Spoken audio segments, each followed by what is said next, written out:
అమెరికాను ఏం చేద్దామనుకుంటున్నారు sir Trump sir? ఇది సగటు యుఎస్ సిటిజన్ నుంచి వినిపిస్తోన్న కామెంట్. ఆయన గాని ఏదైనా జూదమాడుతున్నారా మా జీవితాలతో అని వాపోతున్న వారు కూడా ఉన్నారు.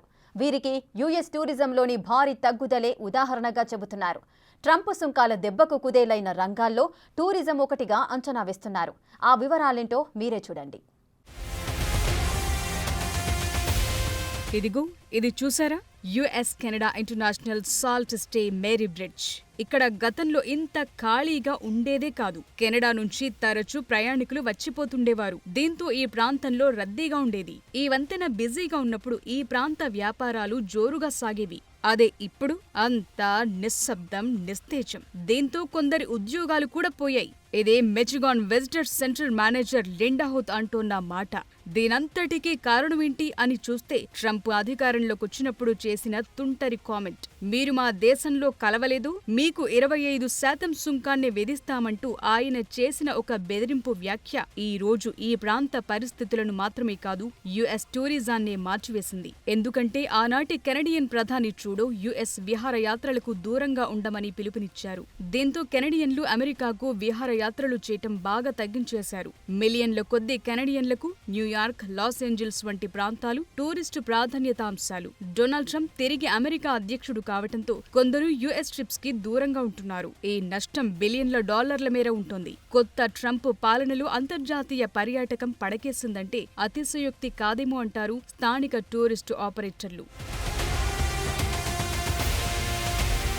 ఒకప్పుడు కొన్ని టూరిస్టు కేంద్రాల్లో ఎటు చూసినా రద్దీగా కనిపించే వాతావరణం కాస్త ప్రస్తుతం డల్ గా ఉంటుంది. గతేడాదిలో ఇదే సమయానికి యుఎస్ టూరిజంతో పోలిస్తే 14% మేర తగ్గిందని అంటోంది American media. Oxford tourism economics research ప్రకారం ఈ మొత్తం టూరిజంలో 20% కేవలం కెనడా నుంచి వచ్చేది. ఎప్పుడైతే కెనడియన్లు తమ యుఎస్ టూరిజం వద్దనుకున్నారో దారుణమైన నష్టం కలుగుతోందని వాపోతున్నారు ఈ ప్రాంత వాసులు.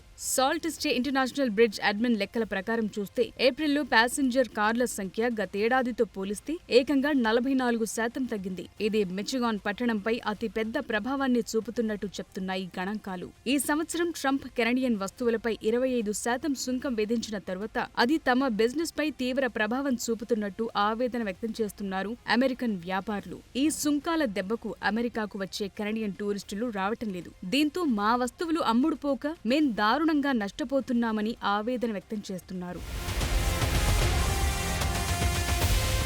ఇప్పుడు కూడా ట్రంప్ ఏమంతా మారినట్టు కనిపించటం లేదు. గోల్డెన్ డోమ్ కింద రక్షణ కావాలంటే మా దేశంలో అయినా కలవండి, లేదంటే 61 బిలియన్ డాలర్లైనా చెల్లించండి అంటూ బ్లాక్ మెయిల్ తరహా కామెంట్లు చేసేసరికి కెనడియన్ల ఆత్మగౌరవం బాగా దెబ్బతింది. ఇప్పటికే ట్రంప్ కెనడా తమ 51వ రాష్ట్రమంటూ చేసిన కొన్ని కామెంట్లు వారిని తీవ్ర అసహనానికి గురిచేశాయి. ఇది తమ సెల్ఫ్ రెస్పెక్ట్ కి సంబంధించిన విషయంగా వారు భావిస్తున్నారు. దానికి తోడు మాజీ ప్రధాని ట్రూడో సైతం మీరు యుఎస్ టూర్స్ వెళ్లొద్దు, క్యాన్సిల్ చేసుకోమనటం ప్రస్తుతం ఇది పరిస్థితి. World travel and tourism council ప్రకారం కెనడియన్ ట్రావెల్ కౌంట్ తగ్గటంతో అది యుఎస్ టూరిజానికి పెద్ద ఎత్తున నష్టం కలిగించినట్టుగా అంచనా. ట్రంప్ ఇమిగ్రేషన్ విధానాల కారణంగా అమెరికాకు పెద్ద ఎత్తున దెబ్బ తగిలినట్టుగా అంచనా వేస్తున్నారు. దీనికి సుంకాల వాత కూడా జతగావటంతో సందర్శకులను మరింత తగ్గిస్తున్నాయి. ఇప్పుడు యుఎస్ టూరిజం అంటే వద్దు బాబోయ్ అనే వరకు వచ్చేశారు. దీనంతటికీ ట్రంప్ విధి విధానాలు, టారిఫ్ల తకరార్లు కారణంగా భావిస్తున్నారు. పెహల్గాం దాడి తర్వాత కాశ్మీర్ టూరిజం పరిస్థితికి మా సిచ్యువేషన్కి పెద్ద తేడా లేదంటున్నారు American tourist based business people.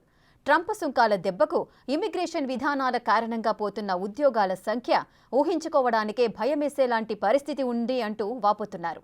ఆ డీటెయిల్స్ ఏంటో చూద్దాం.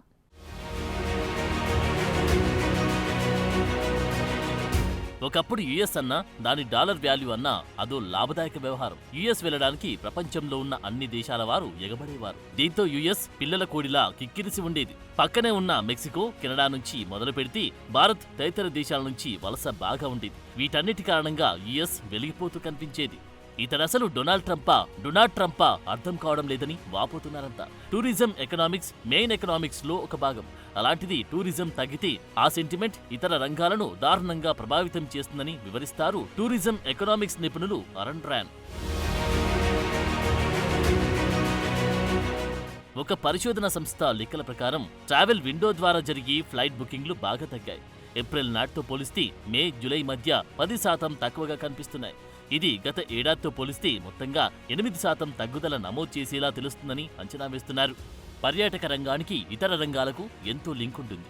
ఇది జాతీయ ఆర్థిక వ్యవస్థలో కీలక భాగం. ఎందుకంటే యుఎస్కి వచ్చే పర్యాటకులు ఒక సందర్శనలో సగటున $4,000 ఖర్చు చేస్తారని అంటారు యుఎస్ ట్రావెల్ అసోసియేషన్ ప్రతినిధులు. World travel and tourism council లెక్కల ప్రకారం ఈ ఏడాది టూరిజం ద్వారా లభించే ఆదాయం $169 బిలియన్ తగ్గిపోవచ్చని అంచనా వేస్తున్నారు.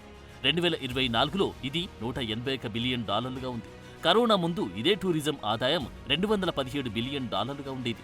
ఇప్పుడు ట్రంప్ టారిఫ్ల దెబ్బ, ఇమిగ్రేషన్ పాలసీల ఎఫెక్ట్ కరోనా కన్నా భారీగా తగులుతుందని అంటున్నారు అమెరికన్ ఎకనామిస్టులు. ప్రపంచ సందర్శకులు రాకపోవడంతో అమెరికన్ మార్కెట్లను కుదిపేయడం ఖాయంగా తెలుస్తోంది. అంతేకాదు ఇక్కడి కార్మికులపై కూడా ఈ ఎఫెక్ట్ పడేలా తెలుస్తోంది. యుఎస్ టూరిజం కౌన్సిల్ ప్రకారం 10% ఉద్యోగులు టూరిజం ఇండస్ట్రీతో లింక్ అయి ఉంటారు. ఫైనాన్షియల్ రీసెర్చ్ సెంటర్ ఇంప్లాన్ అంచనాలు బట్టి చెబితే అమెరికన్లు 2,30,000 ఉద్యోగాలు కోల్పోయేలా తెలుస్తోంది. కారణం టూరిజం పెద్దగా లేకుంటే హోటళ్లు, రెస్టారెంట్లు వంటి టూరిస్ట్ ఓరియంటెడ్ రంగాలపై పడుతుంది. దీంతో వీరి ఉద్యోగాలు ఎగిరిపోవచ్చంటున్నారు.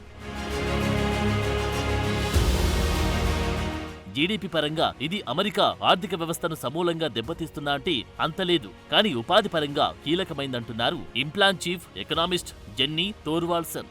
ఇప్పటికే ఈ ప్రభావం స్థానికుల్లో కనిపిస్తుందని, ఉదాహరణకు Sault Ste Marie international bridge ప్రాంతమే ఇందుకు ఉదాహరణగా వీరు చెబుతున్నారు. ఈ ప్రాంతంలో టూరిజం తగ్గడంలో ఇక్కడి హోటల్ బుకింగ్లు తగ్గుదల 77% ఉందని అంటున్నారు. ఇదంతా ట్రంప్ టారిఫ్ల ద్వారా వచ్చిన తంటాగా వీరు భావిస్తున్నారు.